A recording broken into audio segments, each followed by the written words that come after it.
Okay, so just make sure we're all in the session we expect to see. This is the committee experience. It's all about what it's like to attend a standards committee meeting, why you might want to get involved and attend yourself.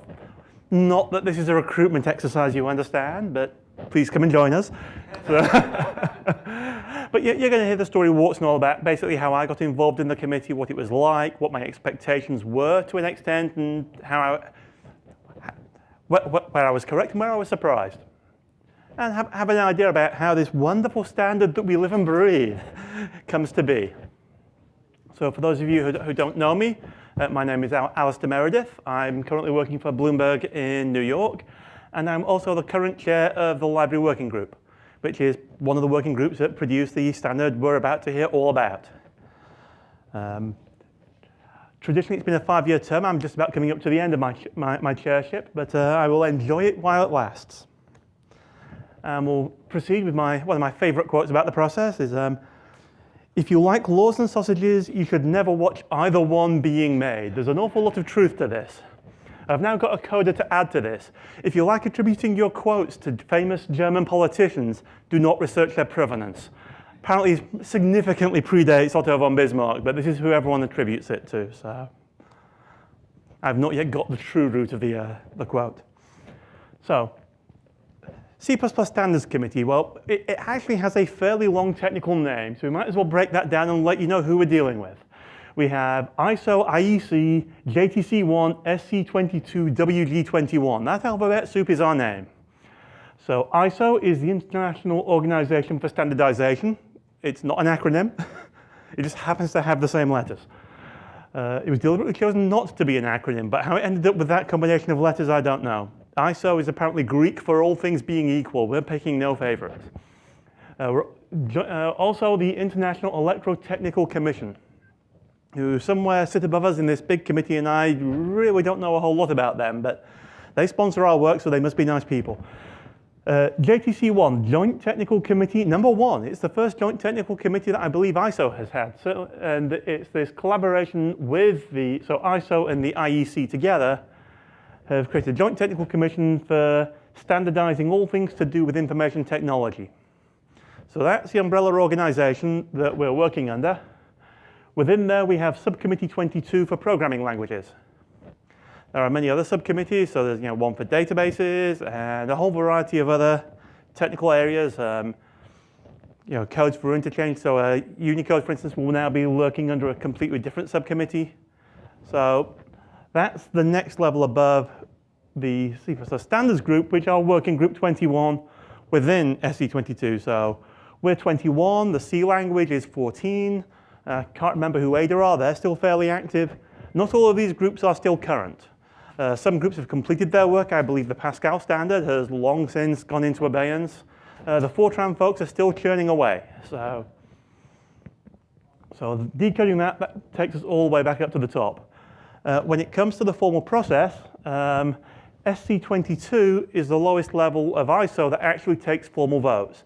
So we're a working group providing work up to the committee, but when these things go out for the international balloting, they actually ballot at the SC22 level. WG21's just giving them some good ideas to go and talk about. And when finally SC22 are done balloting it, then it goes up again to the IEC, ISO, JTC1, where that's where our final ballot occurs. And ballots at the SC22 level, we get feedback. They send us comments and say, do all this extra work. When they're happy and we're done, it goes up to the ISO, IEC, JTC1 level, and then we just get a yes, no, you get it or you don't. Generally, we hope by the time it's going up there, we're just going to get a good thumbs up.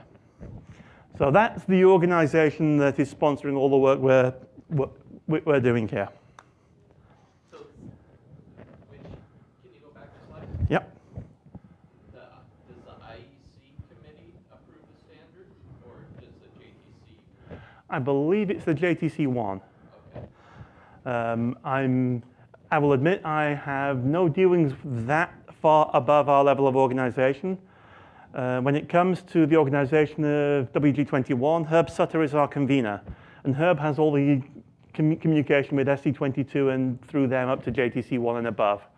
So Herb would give you a much better answer for this than I do. I just know I give the information to Herb to push through the system. People on SC22 actually give us feedback on what to change? SC22 will hold 2 formal meetings a year where they will actually ballot and process the votes, which have all been. SC22 ballots are preceded by they send out ballot documents to all the national bodies that have registered to participate in that ballot or in that process. They then collect all those ballot comments and process the paperwork to say, you know, we as England say, you know, our national body said, yes, we want to vote yes or no for this, and here's some comments to go with it. And then we'll then collect all that, push that back down to us and say, here, do something with this. And basically from this level up, you have a lot of administrators who are very good at processing paperwork. But that paperwork is what grants legitimacy to the process, and I'm very glad we have people who are doing that rather than spending their time when they could be contributing technical work. We have people who are non-technical who can take care of the admin. This is quite useful for us. And just poor old Herb has to go and talk to them every so often. So is your working group 21 the same one that approves the C++14 standard as well? Yes. In fact, you'll see in a couple of slides time the. I was asked, are we is this the same group that worked on the C++14 standard? And yes, we're going to see that this, in fact, there's a number of documents that this group has all been working on. So, full name I've already gone through. We're a committee convening under the ISO IEC process, and this brings us one huge benefit. When a lot of large corporations want to get together and collude and set rules and standards, this feels kind of like it's fixing the market for a lot of people. And lots of organizations like to get litigious if they feel you're shutting them out of the market. But actually for the IT business, it's really important that our different competing vendors get together, otherwise our software can't interoperate. So this gives us a formal process that we can actually get together and ensure that our software can move forward while staying portable, interoperable in very important ways. So it's a very important service we get from the fact this can happen under the ISO process. Yes?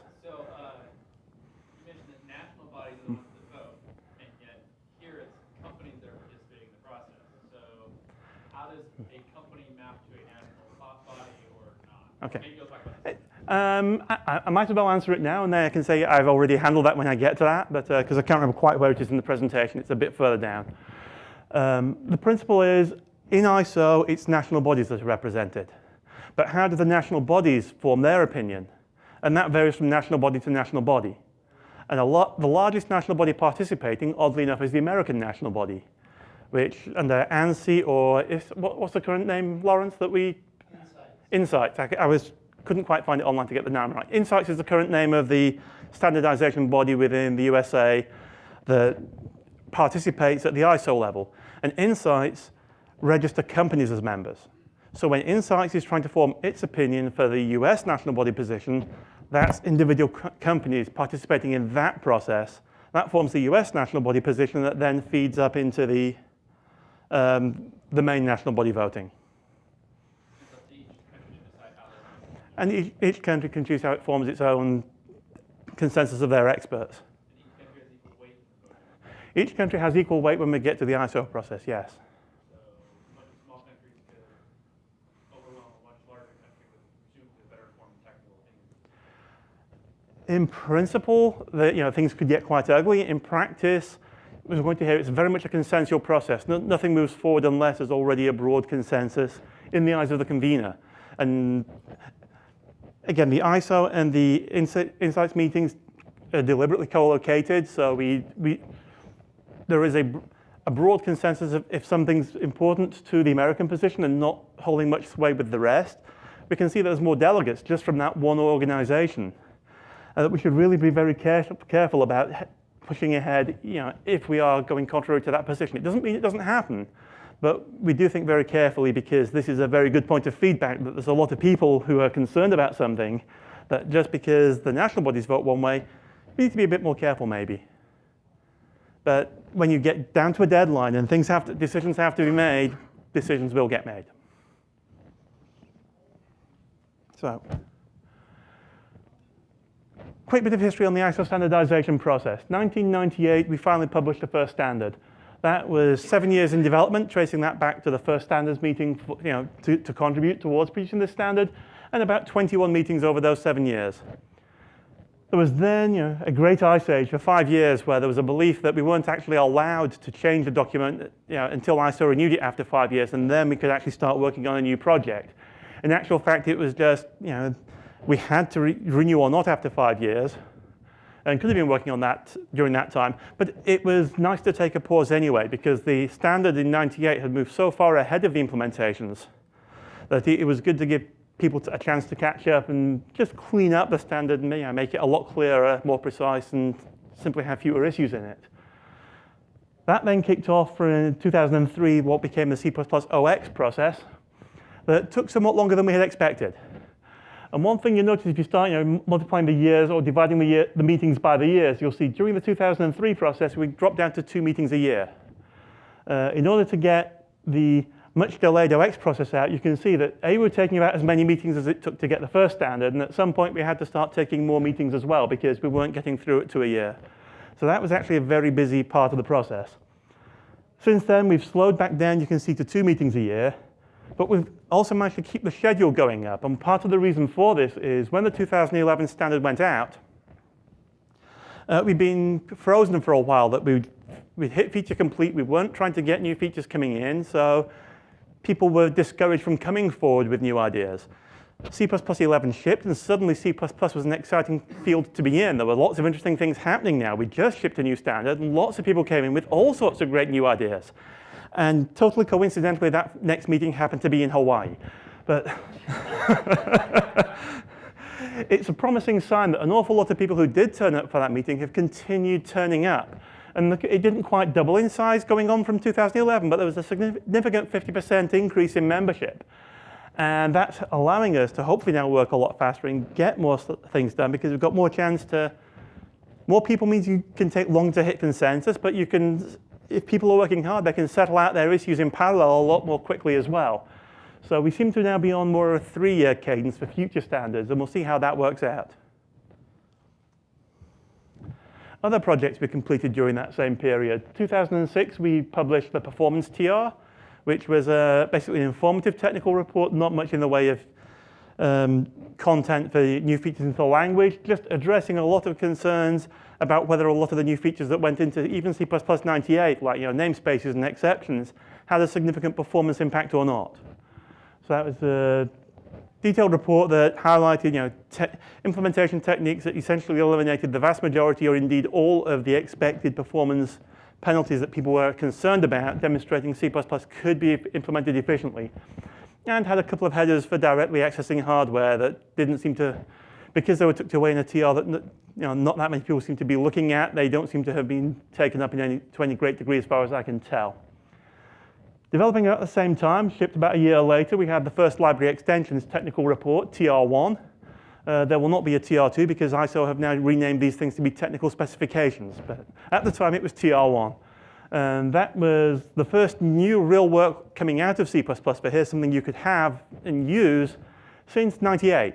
So this was a big deal for us. And essentially, that folded into the C++ 11 standard. And the prototype of getting the experience from standardizing these libraries and getting people familiar with the work of standardizing new libraries again, because we hadn't done that for a decade. And then the field experience with those libraries. That was actually a very good experience, I think. Similar time, we had 2010, we now have the special math function IS. This is a little bit of ISO history again for WG21, that when it came time to adopt all the libraries we had in TR1, there was this big section of special math functions that were very interesting for engineers and physicists, and potentially expensive to implement.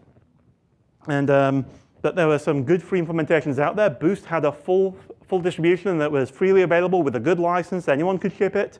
And still, I think Microsoft put their hand up and said, yep, we can have this thing for free. It's wonderfully documented. It will do everything it says on the tin. We still don't want it, because we do not want to be employing postgraduate mathematicians sitting on the helpline when someone phones up with a bug report on these libraries. This is not the business we're in. It's not the business they want to be in. So that part came out separately from the TR and proceeded as its own international standard now. So there's a separate standard just for doing special math with C++. Decimal floating point came out as a separate TR, and we've got the file system technical specification, first a report coming out under the new name, is going through its final stage of balloting now. So hopefully that will be published sometime before the end of this year. So this is kind of the workload that's come out of our committee over the last 20 years or so. Ongoing projects that we're still working on. We're certainly not a dead committee. The yellow ones are already in ballot for their first round of ballots, saying, we've given you the complete document. Can we have the feedback now from the national body balloting at the SC22 level? The white documents, I've got some tentative publication dates I'm expecting if these things continue to go through it at the pace we think they're proceeding at. Do not quote me on those. Those are very speculative and quite optimistic, but I like to be an optimist. The array extensions was an interesting proposal. It was pulled out, some work that was pulled out of C++14 because it concerns whether it was complete and shippable or not yet. So we pulled it out into a separate TS because we already had the full specification. We expected to be able to clean it up and ship it fairly quickly. And things got very interesting at the last meeting where people actually started questioning whether they want these features at all or not.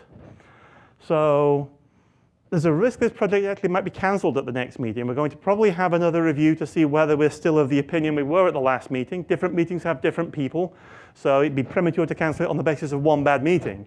But I'm no longer as confident that we know the schedule that that one's likely to proceed upon. And in the meantime, the library working group is saying, yep, we've sent out our first TS. Let's get working on the next one already. We want to do one of these a year. People need libraries. We need people to work on libraries. So, I'm missing one? Numbers, we actually have a, do we have a new work item with ISO for that yet? My EU, I thought I had something on there on decimal arithmetic. I don't. But yeah, but there's a C++11ification of that. So, and yes, there's a couple of other groups that are working on proposals that are near to coming out. All of these, apart from Library Fundamentals 2, have a new work item approved by ISO. Library Fundamentals 2 is in ballot for a new work item. So everything on there has actually had the ISO paperwork at least initiated. More is coming. So just to give you a hint, the kind of people doing the work that we're working on, this was the committee that voted out the C++14 standard. This is our little party photo at the end of the meeting where we actually finally said, ship it. I'm looking somewhere at the back. So I did a quick head count. I think you'll find roughly 30% of the people on this photo are actually at this meeting, this conference this week. So there's a good chance that you're going to meet quite a few committee members this week. So how does the committee actually do its work? We're now organized into 4 working groups. At the time I started, there were just 3 of us. So we've got the core working group, take care of the core language features. The evolution working group, design the language features. The library working group takes care of standardizing the libraries. So there's a clear distinction between the language that the compiler deals with and the libraries that we ship built on out of that language, with an interesting little demilitarized zone in the middle where things like bad alloc that the operator you can throw in, bad type ID, little library types that the compiler has to know about, look in an interesting part of the standard. But mostly we're fairly distinct groups. And now we have the library evolution working group because the amount of work coming into the library we should have realized a while back, was overwhelming for one small group. And we've taken a split similar to core and evolution where we now have 2 groups processing different parts of the workload. So the way this isn't an official representation, but this is my simplification of how the process seems to work now. We've got library evolution and evolution. Review all the new proposals coming in. If it's a language-based one, it'll go to evolution. If it's library, it'll go to library. And if there's an overlap, it will generally go to evolution with some kind of an overlap of those 2 subgroups meeting together. These are the groups that are responsible for the future direction of the language and the library. They decide when a proposal is complete, it's ready, it's time to start moving it and seeing if we can actually start landing this into some shipping document now, which gives them their last task of actually picking the shipping vehicle. Is this going into the next standard? Is this going into an existing TS that we're working on? Do we create a new TS to ship this and get more experience that way? So all the decisions about shipping now ends up in the evolution groups. Core and library are responsible for the technical wording that we actually publish. So we're no longer responsible for any of the design of the features. If while we're doing our reviews, we spot some significant design concerns, we can flag them back for the other groups and say, is this what you meant? And if it's not, please can you reconsider it? But any reconsideration will happen over in the evolution groups. Our job is just to make sure that the wording is consistent. It says what the authors think they said, and it says what we know we want it to say. We do get responsibility for consistency of the language in the library. As new features coming in, these are the groups that have got more of an overview to say we want to keep the language in some kind of consistent state rather than having lots of different ways of saying the same thing, or these idioms don't work well with these idioms. So there's some notion of looking at consistency here to say, yes, I know that's the design you wanted, but you're breaking the consistency of the whole. Please, can you go and reconsider from that aspect of the design? But ultimately, we've got an informal agreement, so we don't keep sending things as tennis backwards and forwards all the time. And the final responsibility of Core and Library, of course, is to decide when the wording is now ready to publish. So although the evolution groups say, this is the vehicle we want you to ship it in, we then get to say when it's ready and the quality of that document is ready to move up through the ISO process. So that's basically split between the two halves of the organization. It's all four-way split now. I thought I'd go back to my first meeting. Let's give a bit of a personal account of what it's like to get involved in the process, because I certainly hadn't got a clue what I was signing up for when I first got involved. But if we go back to 2003, WG21 was meeting in Oxford at the same venue as the ACCU conference, which is a fairly large conference now in the UK that's reasonably similar to CppCon in its origins. It's slightly broader church. You'd have Java folks, Python folks, and a few other languages around. It was a very interesting and lively conference. And there were quite a few folks from the British standards who were involved in standardization saying, you know, we've got these people coming in next week, and maybe you should stick around another week and talk to them. I figured, well, you're on my back door. I lived about half an hour away from Oxford at this time. I figured I had no excuse, and I was never going to get another chance. So that sounded fun. Won't fool me. It was an interesting time to get involved in the process.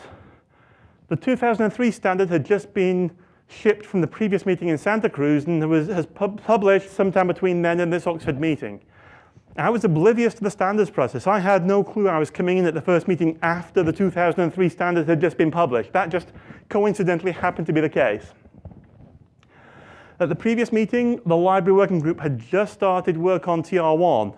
They hadn't actually got anything approved for TR1 yet, but they actually started for the first time in 5-10 years. We're actually going to do some new libraries. So it's the first time there's actually some new work happening rather than just some maintenance of the previous standard. I just turn up and take this as normal. Everyone's always been doing this, surely. And this was also the meeting where Bjarne launched the evolution working group and initiated the process that would become C++11 and said to the rest of the committee, oh, it's time to start looking at language features as well.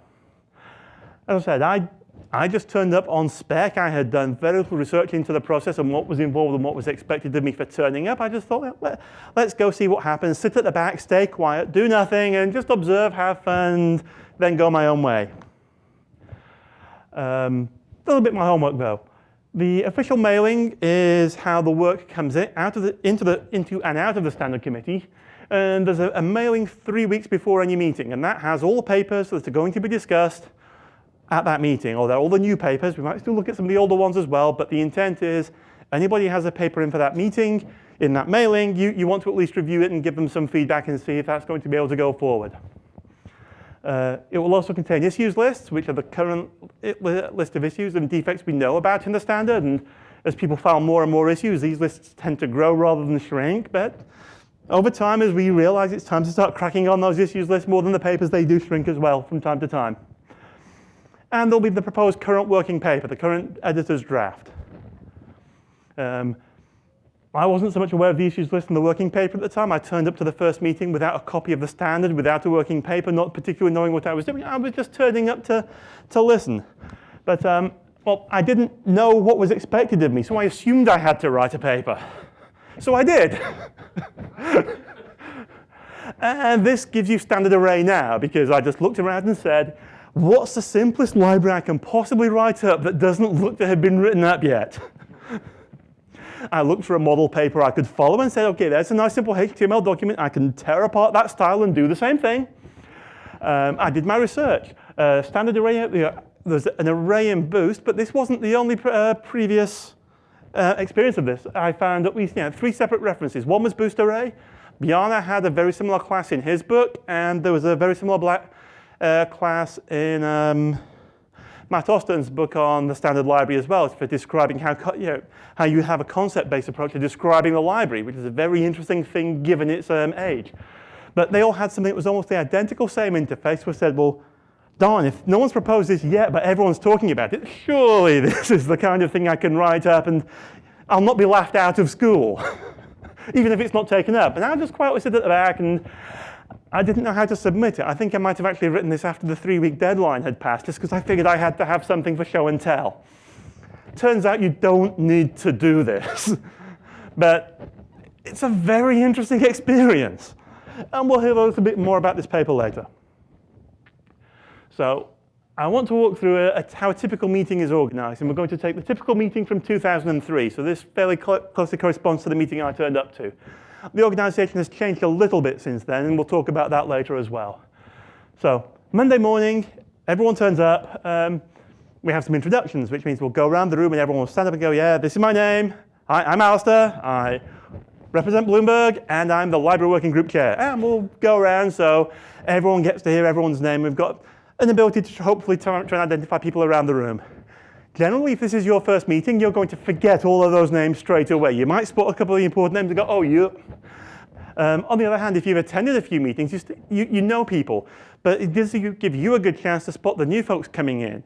We tend to be a fairly welcoming group, and hopefully people are going to come in and try and include you. If, oh, your first meeting, what are you interested in? What can we try and find you your place around? But I think I skipped the Monday because it was advised to me that because if I'm only going to get to a few days, maybe don't want to do all of the days, Monday morning's given off to this other stuff that's not going to be interesting of actually processing work. I think I might have missed my meet and greet on the Monday. I saw a hand going up. Do you have to represent a company, or there are people who basically come just on their own and they're independent? It's nice to have some kind of invite. Oh, do you have to represent the company when you turn up is the question, or can people turn up on their own recognizance, basically? And I was essentially doing the latter. I'd spoken with Beam and Dawes from Boost, and he was trying to get me involved in the process so I could have some kind of notion of affiliation and an introduction that way. From the ACCU conference, I've been speaking to some of the folks at BSI for British Standards. So even though I wasn't representing a company, I could come in under the British Standards banner as well. So generally, if you know someone there, and people are expecting you, there's no requirement that you come representing a company. But if you're going to turn up and continue to participate for any length of time, and there's a preference that you end up affiliated somewhere. But ideally, either a national body, or if you're coming in through Insights, an American company. But I don't think it's actually required. And Herb will make sure that there's hopefully no issues. If someone's turning up regularly contributing, we want good technical experts, and there's a freedom to invite technical experts. So it shouldn't be a hard and fast rule that would keep you out. Don't let that be a concern. We'll certainly find ways to make it work if it were to become an issue. Make it work is also one of the mantras, I think, of the C++ standards process within ISO. We've pioneered a number of processes that ISO have since run with going forward. So where was I up to on this? So we do the introductions, and yes, you'll not remember any of those names, but hopefully some people will remember you. Then we get the working group, subgroups, and liaison reports.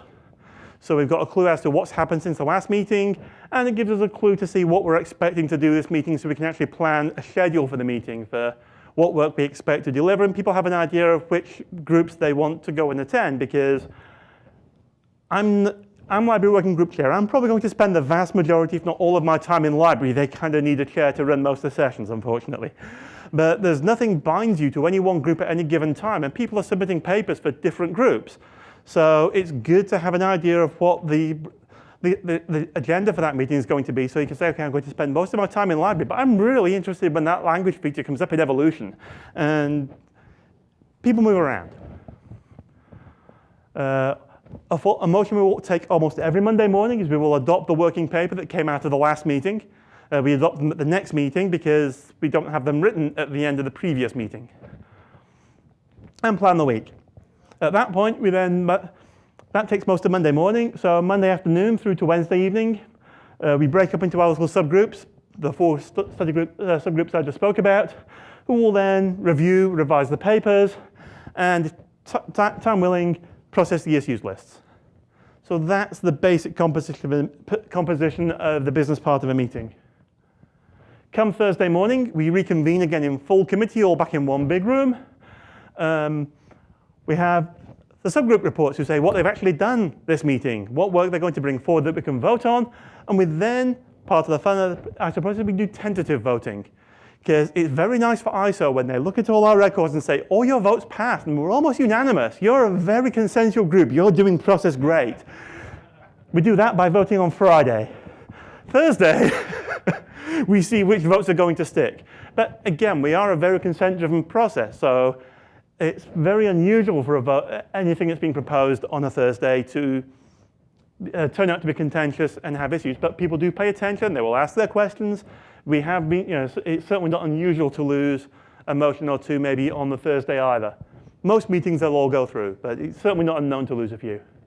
And then Thursday afternoon, we would then go back and break out into our subgroups. At this point, it's too late to do new work that we can bring up for Friday voting, because the agreement is if we didn't vote on it in the tentative votes, you're not bringing it up on Friday.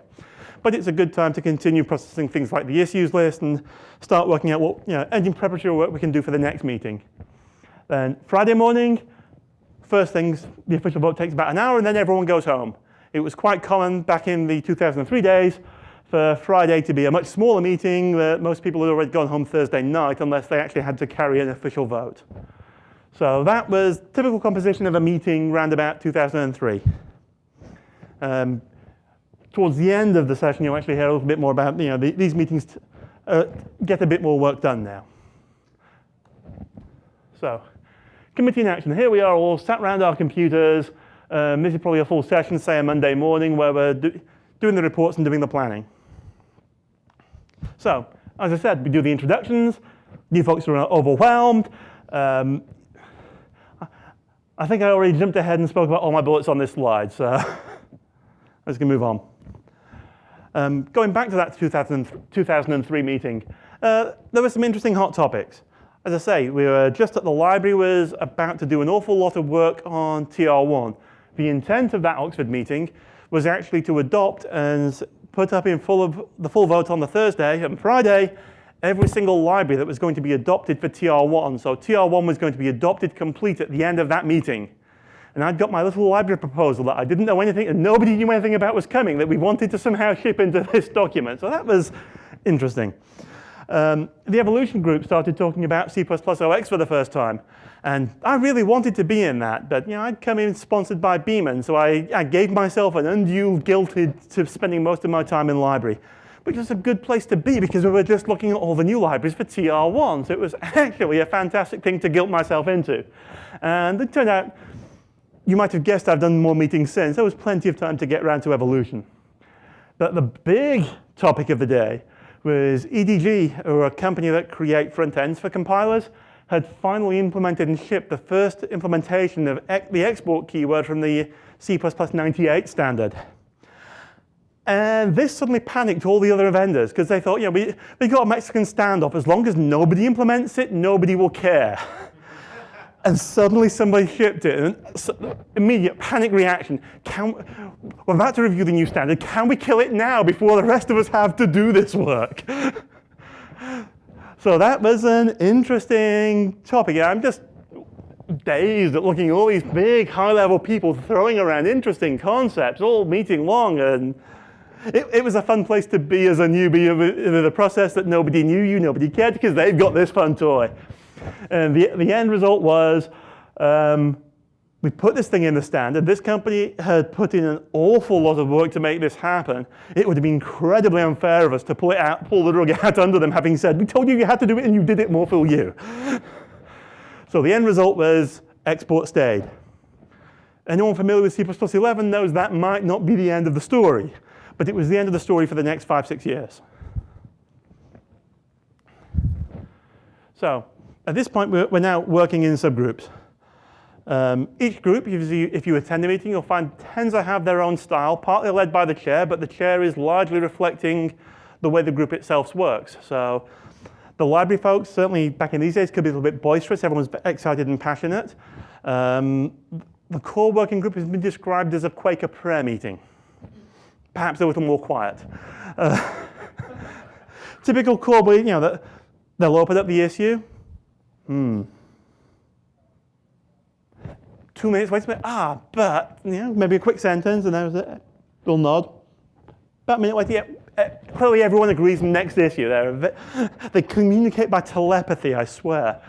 But they're a very effective group because they do seem to have a very consistent view of the language, and they've cleaned up and made their internal document very consistent now. So it's been a very effective process for them.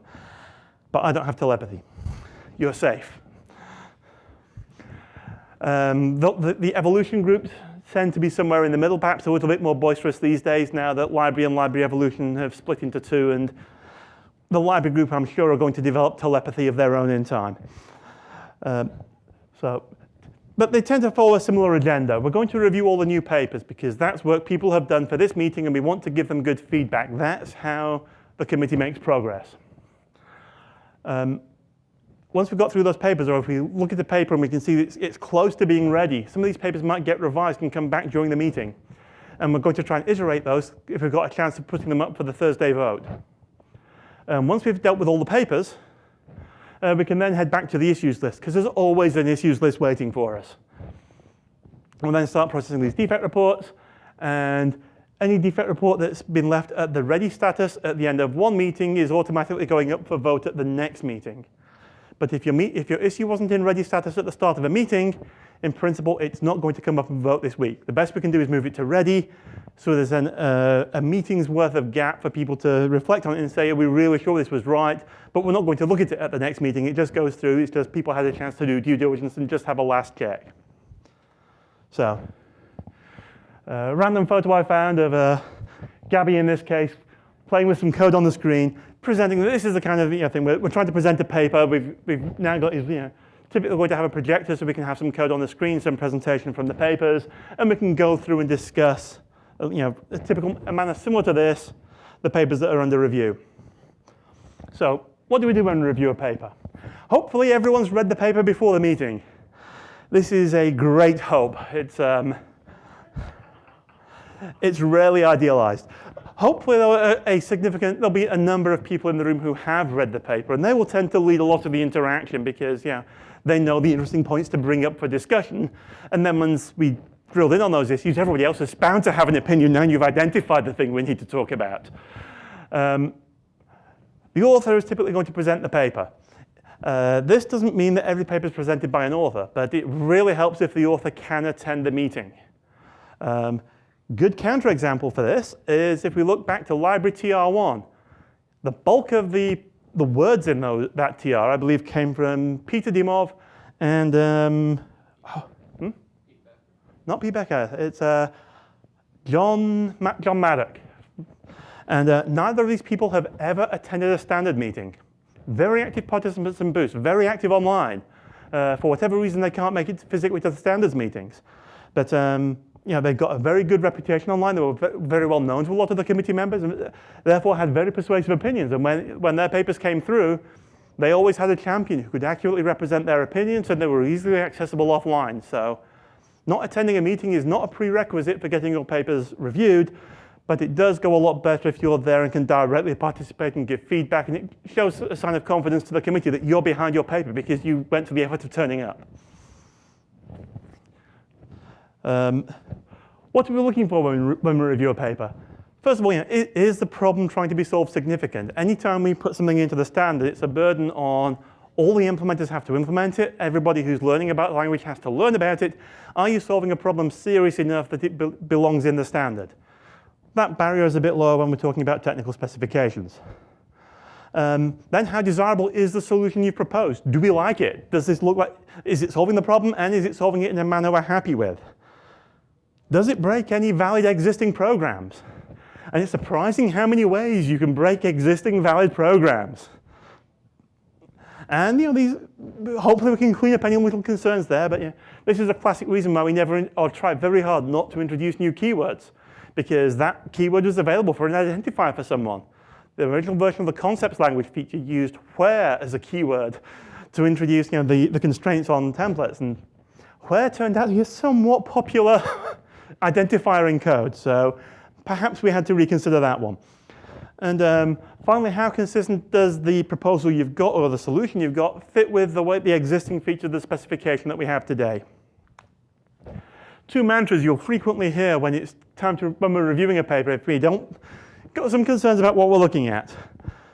Classic one from the core folks. Every new keyword should cost a kidney. You can't afford two. People have managed to get past with 2 or more keywords, but you fight very hard for every one of them. And a language feature that requires more than 1 keyword really has to deliver a lot. Please don't ask me how Unicode got 2 of them, but the keywords seem fairly safe. Again, a common one you hear in the library working group, and to a lesser extent the core working group, the standard is not a tutorial. The words that we're specifying are a very clear specification so everybody knows how to implement that specification and the code will interoperate. It's not the place to record the rationale or tell you how to use something or why to use something. We will put occasional illustrative notes in to help you understand the feature, but it's far more important that when it's decoded by experts it's precise than it's clear to the non-expert. We would like to have both, but if we have to choose between the two, precision and correctness will always win. And as I said, the essence of a review is everything proceeds by consensus. We take polls to determine when we have consensus after everything's been presented, and it feels like either the discussions are going in circles or we're not hearing anything new coming up. And anyone present in the room at this point, when we're in the working groups, whether they're officially represented through those votes at the end of the meeting or not, gets to have a say at this point, because this is the working group deciding whether this is something to push up to the more formal levels. And we'll typically take a 5-way vote, where we'll go from strongly against in one corner to weakly against, neutral, weakly in favor, strongly in favor. And I found this wonderful little photo on one of the wikis that had poor Bill Plaga, who was our convener at the time, trying to figure out what we were doing about do we take concepts out of the language or not. This was a little vote that we had that seemed kind of interesting. I was intrigued that that was the one that actually the representative that captured the essence of a vote. So you see, the first question is, how far out do we think we are from having a complete specification of concepts for language and library that's going to work? Just how much more, if we complete this feature, how much longer will we delay the standard? With, yeah, very quick 0 at one end with no one voting in that school up to 5 or more years at the other end, which does not have an empty set. But there's general consensus, I think, if you look roundabout, we're about 3 to 5 years out.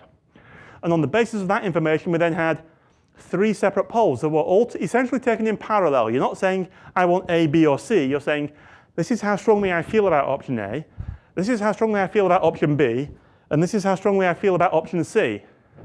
And you'll see that when we came to let's proceed with what we've got and ship what we've got, there was a huge, everyone going weakly against, strongly against, with I think 1 person weakly for. Really wanted to get concepts out there. So that was clearly not going to be the answer. But when we then get to do we fix what we've got and proceed to ship it on whatever that schedule at the top is, or do we pull concepts out and ship them as a separate vehicle later on, there's a much more diverse spread of opinion. And that's where the poor convener up front has to try to figure out where the consensus has landed. In this case, it was reasonably clear that we were going to pull the concepts feature.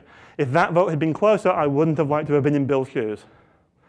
The closest vote I've had to represent, just to give you another fun story here, wasn't much fun for me. As chair, there was a session about the context per keyword. Whether or not the library vendors have freedom to add context per where the standard doesn't specify it. And we had to, we demonstrated that this was an observable behavior, that you could construct particularly perverse programs that would be able to do a spin-eye check and therefore take different code paths depending upon whether the context pair had been added.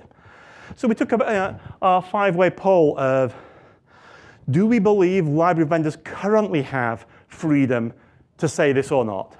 From those who strongly believed it to those who were strongly against. And I got 6, 6, 6, 6, 6. Which is about as inconclusive as you can be. So at which point it was, okay. Is this, and we've been talking about it for an hour or two at this point, so do we actually have to do something about this? Is this something we have to solve at one end, or we should drop until we've got a clearer idea at the other? 66666. And the mix-up of the groups, it wasn't even people who were all in one camp on one end were voting in a similar strength. It was just a completely different distribution of people around the room. I dropped it because I didn't know what to do. Eventually, the library working group came back actually and said, no, the library implementers feel they don't have this freedom, so whatever the committee says, we're acting this way, so we might as well actually make that the formal rule. And that bailed me out big time. But these are the fun corners you get into with the consensus process. You really hope the votes go clearly one way. But if they're close and not, rather than clear, that's not consensus. It's not democracy. It's not 50% plus one. It's a stronger feeling of what the chair up front is going to constitute consensus, which is generally at least 2/3 one way and no particularly strong views going the other, if you're close to the 2/3. So here's my paper. You can still find it online because we have these things archived. They're wonderful. Turnback, published in April 2003. This shows a couple of ideas that when you're preparing a paper, there's 3 valid formats you can write a paper when you propose them. HTML, PDF, and ASCII. These are the only 3 formats. Do not try submitting in Word format. Instead, print your Word into a PDF and submit that. Over the years, I've submitted all 3 formats, and I found PDF is probably the worst, because when I have to revise the paper, if I've lost the source that produced that PDF, I'm hosed. ASCII tends not to render so nicely in the web browsers, and you tend to get used to reading these documents in web browsers, so I tend to prefer HTML, but do slack off and publish far too many PDFs, I think. Required information that has to be in a document. The author's name, we need to know who wrote it. Potentially more than one author, quite common actually. An email address for contact to give feedback to the author. The date of publication. An official document number given to you by the the WG21 secretary. And then you submit that to the secretary before the deadline. This is the part I didn't know about. Yes? What was on the previous slide? 59, yeah. So this is the part I didn't know about, and I had a huge sigh of relief because I figured nobody else in the room knew about it either. My paper was just quietly going to go away. Unfortunately, Beeman Dawes was a big guy trying to get the enthusiasm for the Boost folks. He saw a booster turning up who was interested in the meeting. He made sure people knew about my paper. And last thing on the Wednesday, just as I thought I was out of there, we went through and reviewed my paper. And thankfully for me, it went fairly positive. So hence, standard array is now part of C++11, is the long shot of all that. Curiosity, who's the secretary right now? Hmm? Who's the secretary right now? Secretary right now, I'm not sure. It was Clark Nelson, but we're in the middle of shuffling the personnel around at the top, so I can't remember. Lawrence? Technically, he's the vice chair. I don't think we actually have a secretary, but he was acting in that capacity. Oh, sorry, you're right. It was, yeah. Well, the question really was, Who do we submit to? who do I ask a number for? Ping someone in this room who looks like they're on the committee and they will find out for you. In this very narrow window, we're confused. If you send a paper to lwgchair@gmail.com, that will ultimately find its way through the process. And question marks. Yeah. Hmm? And question marks. Where you document number. Yeah, you don't know what the document number will be yet, yes. And again, the convention is you don't put the N on the document until it's the final form that's going to be published, because that's the ISO. This is the immutable form of that document. We tend to circulate them with a D for draft until we've hit the final form. It's not a hard and fast rule, but it's a convention that's nice to follow. What should be in a good paper? Motivation, the problem you're trying to solve, why you're trying to solve it. Rationale, here's my solution, and these were the key design decisions that meant this was the right way to solve the problem. References to existing practice. If you're proposing something novel, it's not as persuasive as, and here's where we've been doing it for the last decade. So boost file system versus no except. And both of those happen to have gone through in their various ways, but it's much more persuasive when you say, here's a decade of history doing this thing, it works, versus Here's something we think we desperately need, but we're solving a problem on the fly because we need to solve it fast. I didn't want to say concepts there as another example. And finally, proposed wording. It's really nice to know what you want us to put into the document to make sure, because this is ultimately all we have to review. Everything else up there is just persuading us that we want to review your wording. Similar, processing an issue. The issues list is maintained for the library by myself, and I've managed to delegate all that work off to a fantastic German guy called Daniel Krugler, who he's a human compiler, and I swear he doesn't sleep. The amount of work, the vast majority of words in the standard now, I think, come down to 2 German authors. The vast majority of the library has been redrafted by Daniel Krugler, and a large part of the core language has been redrafted by Jens Maurer. So 2 non-native English speakers have done much better on the standard than the vast majority of the native English speakers. It's an amazing piece of work. So coming into a meeting, any issue that's in a ready status is going to go onto the formal motions for the Thursday vote without any questions, unless somebody raises an objection to say, actually, I've had second thoughts about that. Can we look at it again? Then it comes down, and it's not going to go this meeting. Then we'll go through the issues that we have in a review status, have a quick look at those. These are the issues we said we think they're close. If they've got good wording in them and we're happy with them, nothing changes as we do the review, they then get promoted to ready for the next meeting. Once we've processed all the review issues, these are the issues that we thought were looking good, it's time to look at the new issues and say, okay, triage the new issues coming in. It's not guaranteed that every new issue is a valid issue, so we can close these quickly as NAD if we don't think they're an issue, and that doesn't have to go through the whole sit-on process. But by and large, a new issue might promote to review if we think there's a good resolution there, or we can draft a good resolution on the fly there and then. If we can't get a good solution, we don't know what we want to do with it, drops onto the open list.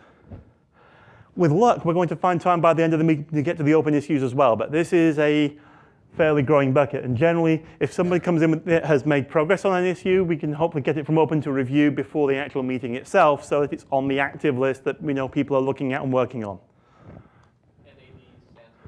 Not a defect.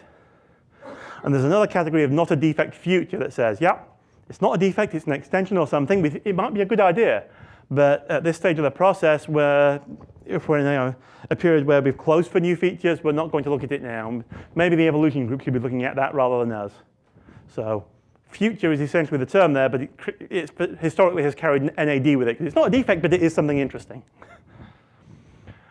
So processing an issue, similar process to looking at a paper. Is the issue reported real? Otherwise, we can do the not a defect straight away. How should we solve this problem if there's no proposal in there? Does the proposed wording we're looking at now solve the problem in the way that was intended? Is the wording correct? Is it precise? Has the standard changed since this wording was drafted? Because if we're adding new resolutions as meeting by meeting by meeting, often you'll find somebody has already fixed some of the wording in the area or changed it for some other reason. So you want to make sure you've got a change to the current document. And this was one of the first things I started doing when I was started attending more meetings. It was, what can I get involved in that's fairly simple? Well, I can do a consistency check. I don't need to understand the standard for that. So this was a very easy way to get involved and active. And finally, does the wording have unexpected side effects? Are we breaking something that we weren't thinking about when we solved this problem, but broke that over there? So, and of course, this is where the real work gets done, in the evenings, where we have people get together, they're a bit social, we have the war stories of what's happened during the day, catch up with what's happening in the other groups. And this is where people get, yeah, no, what you're doing over there is crazy, it's insane, this is what we should be doing. And people get together, they get very creative, they collude, and this leads into the papers for the next meeting. So it's surprising how much of the real committee work, as it were, you're not doing any votes or anything here, but this is where the creative juices are flowing, and this is where the heart of the meeting seems to occur. So finally, we get to Thursday. We're going to do our official trial votes. As I say, the goal is we don't want any surprises on the Friday. First take is the insights vote, which is, as I say, typically 1 vote per company, typically 20 to 30 people voting in that. No, this is the old process. We just changed the process as of the last meeting. But I'm giving you our history now, because this was how I got involved. This is still in the old 5-day meeting format. Then we take the ISO vote, which, as I was saying, was 1 vote per national body. And if we've got consensus at that level, we're then happy to forward that to the project editor to apply that document to the draft for the next meeting. Yeah, so that was my basic first experience of Oxford. And then I looked at the meetings that were coming up. I thought, it was fun just driving half an hour down the road to Oxford, but I'm going to the next one in Hawaii. I'd never left the country pretty much at this point. That sounded fun. So I got myself a new schedule where I was I was lucky working in a European company. I got 5 weeks vacation a year. I thought 2 standards meetings a year, week of standards meeting with some interesting people, and a week of vacation in an interesting resort. Where am I going? Well, Hawaii, Sydney, Australia, here. Unfortunately, I missed the Lillehammer meeting in Norway. That sounded fantastic. Then we had a ski resort in Canada out of season. It didn't matter at that point. I was hooked. So I'm not saying anything particular here, but we might be going to Kona, Hawaii again next year. So having decided I'm now hooked, I wanted to find a niche so I could be useful and justify I kept turning up. So I started with looking at the issues list, where I could do very simple proofreading. And after a while, you absorb the way things are said, and you start proposing the resolutions and making sure the issues keep moving forward. So that was a useful niche to land in. First time I dug into language design was exceptional. This was a prompt for another. I'm running out of time for my stories now. But I do remember the first time that I stood up and got actively involved in an issue for language design, which was we were looking at delegating constructors, and we're saying, what happens if the body of the delegating constructor throws an exception? Should the class destructor be called or not? And I'm arguing quite vocally with the person opposite me is fairly clear that we're in the constructor, so the destructor doesn't run. I'm very clear that no, we've completed a constructor, so when that constructor ran and completed, because we've delegated to another constructor, it thought it had completed the object. Therefore, as soon as the object dies from throwing an exception out of the next function call of the next constructor, it should still be running the destructor because we have already initialized the object, and we don't want to be having this funny partial constructed state after one of the other constructors. And it was only after I was quite vociferous that the person I was talking to just didn't understand exceptions. And eventually I sit down and realize I've been telling the person who wrote a book, telling me everything I knew to understand exceptions. But Herb has forgiven me. Turns out the committee agreed I was right on that one, or rather, they agreed Howard Hinnom was right when he stood up and argued the same point after me, but much better. But it was an interesting experience to stand up and argue with your gods, So, other thing I noticed, again, finding niches, filling holes.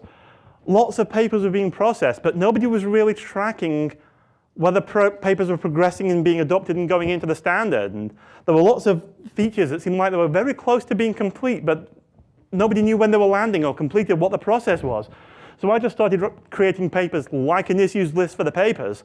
And suddenly that became the way the committee could actually do its work and complete and land an awful lot of work for C++11. I think this is probably my most significant contribution to the process. Because with this, actually it brought C++11 into focus, and suddenly papers started landing at quite a much faster rate. And we could see a focus that we're going to complete the thing now. And the big benefit I had from doing this was I was now sitting on the library working group, evolution working group divide. I could see the new features coming into the language and then consistently write papers applying, here's this wonderful new feature throughout the library. So that was a nice niche to be in, making sure that the C++11 library felt like an 11 library and not like an 03 library in the 11 standard. I'm going to skip the next slide because I'm running low on time.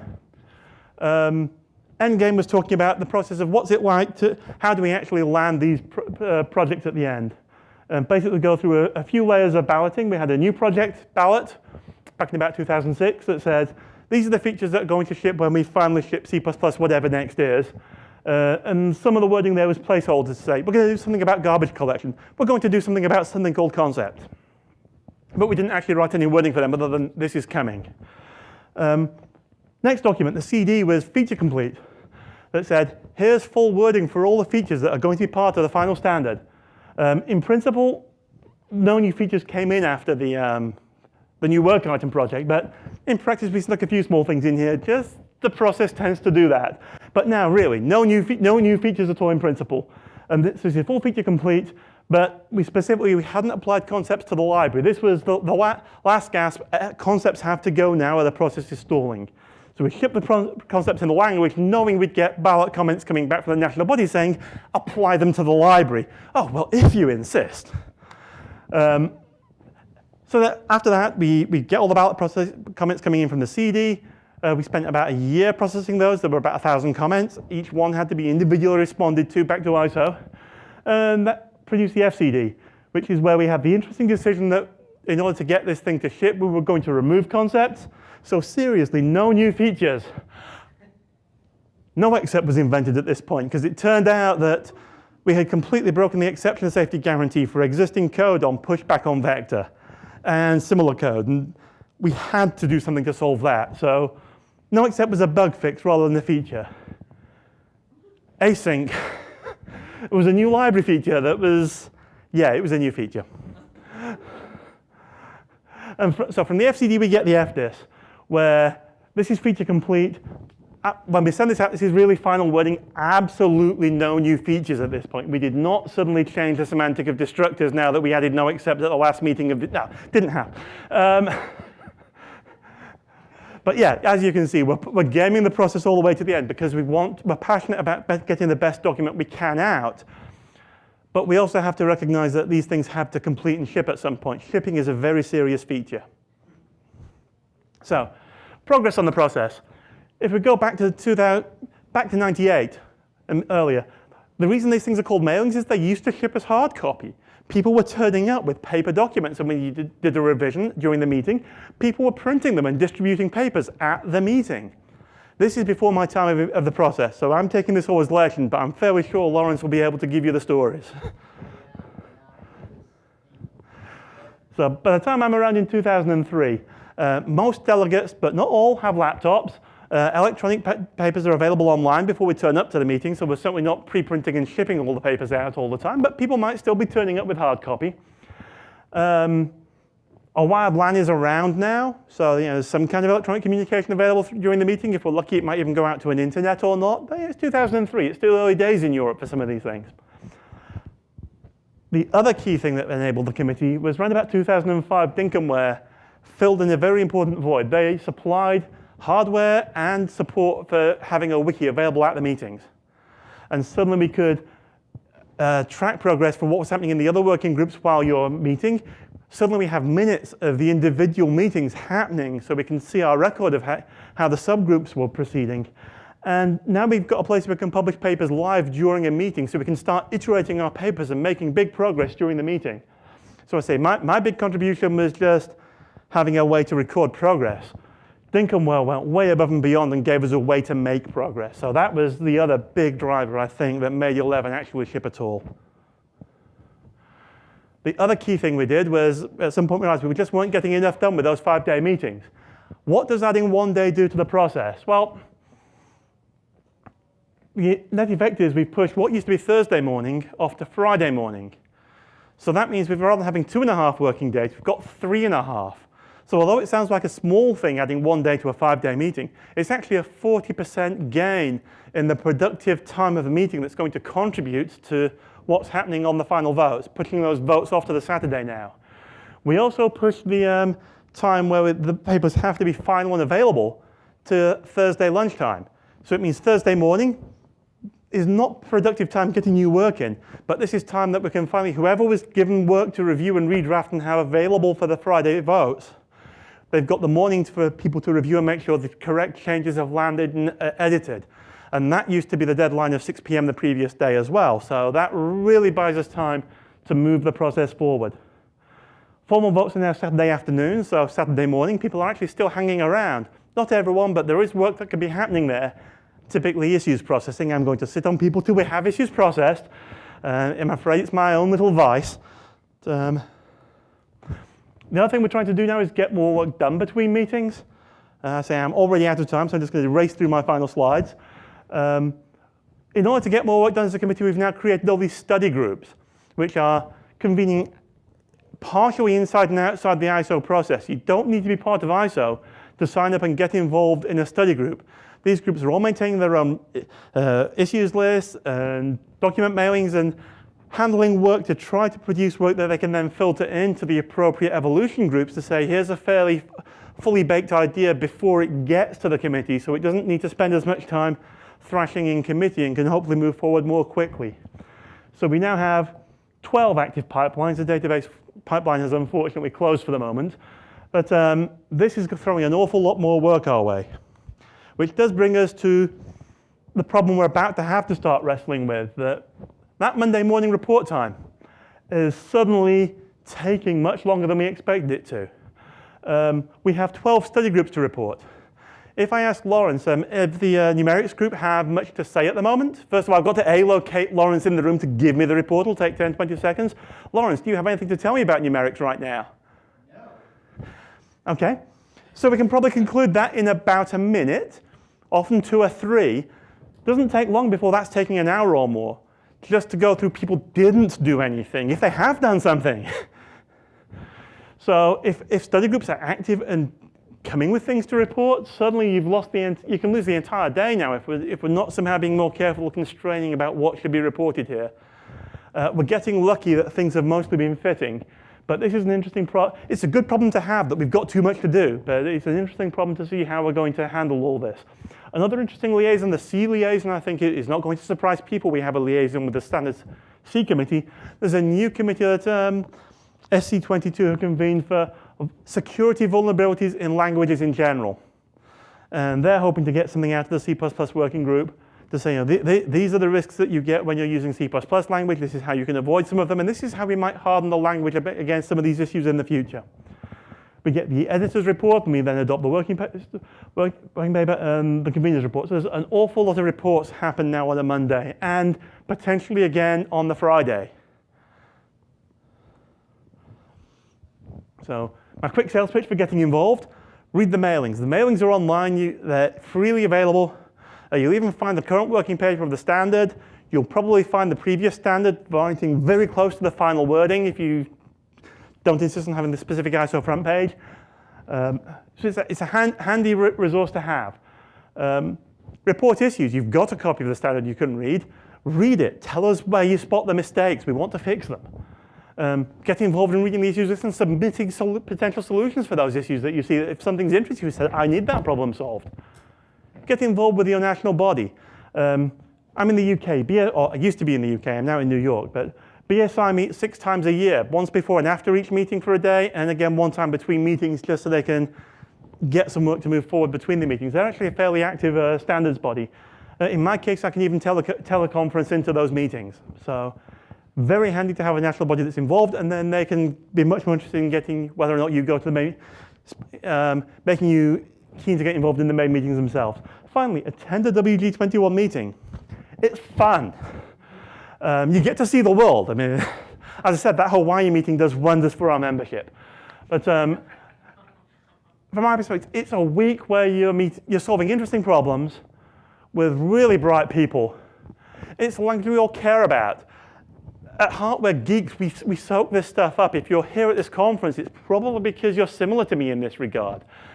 And this is about as great a vacation as I can get. I mean, it's a really friendly group of people. And pedants rejoice. I mean, I'm towards the pedantic end of the community, I will admit. My favorite issue I ever filed was an issue with the core working group that the font for a single comma was wrong. But this was not an editorial issue, it was normative the effect, so they had to fix it. Wonderful group to be in. And again, it's a project that makes a real difference. Programmers all over the world are using this language, and if you make a difference to this project, you're making a difference to millions of people, and the hundreds of millions of people who are using the products written by those millions of people. There's a satisfaction that comes from that it's very hard to beat. And from our perspective, new blood. We don't want an aging committee of people who remember how things were done 20 years ago. And we need to keep a fresh infusion of people coming through, bringing enthusiasm, bringing the new ideas. So please, get involved, and I'm long overdue, so thank you.